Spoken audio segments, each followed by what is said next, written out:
officers made the attack. And I'm sure the call goes out, and we have scanners here where we can hear police calls. Most folks cannot, get that. But, you're in the area. I'm sure everybody converged, me, you, whoever's in the area.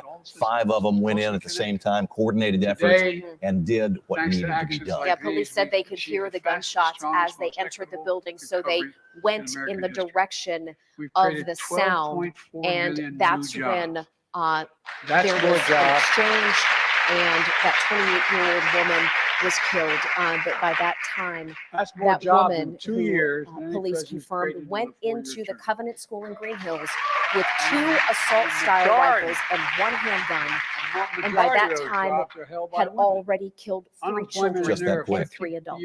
And depending on the amount of ammunition and the clips and how many bullets they held, the chief indicated, he didn't share that information, but he said this could have been so much worse. Because you've got people in a confined space. Thank heavens this wasn't at a larger school where the classrooms are larger, and if you wherever these people were, if you bigger school has just more folks in the same proximity, and when bullets are flying, it is a lose-lose situation. Well, we also know the connection here between the school and Vanderbilt University, because immediately, first responders rush in. Very close by. Yeah, and Vanderbilt University, the Children's Hospital, they're confirming to Fox 17 News that in fact they did have 3 children who came to the hospital who died.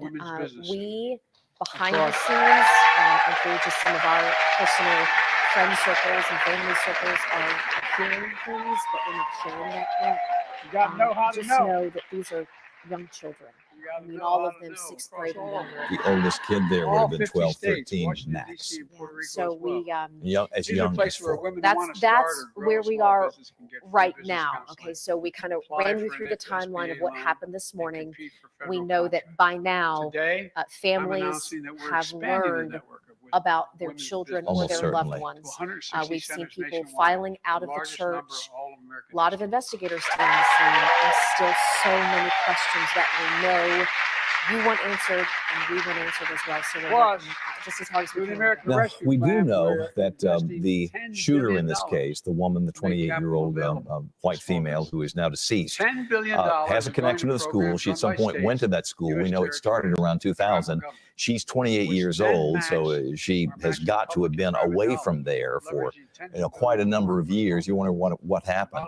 But we do also know that police, based on identifying her, have made their way to her home. I don't know if it's a home or an apartment, but wherever she lives, and are going through that scene right now. No doubt looking for signs that maybe you wrote something down, why you did this, what's the beef. That's the why.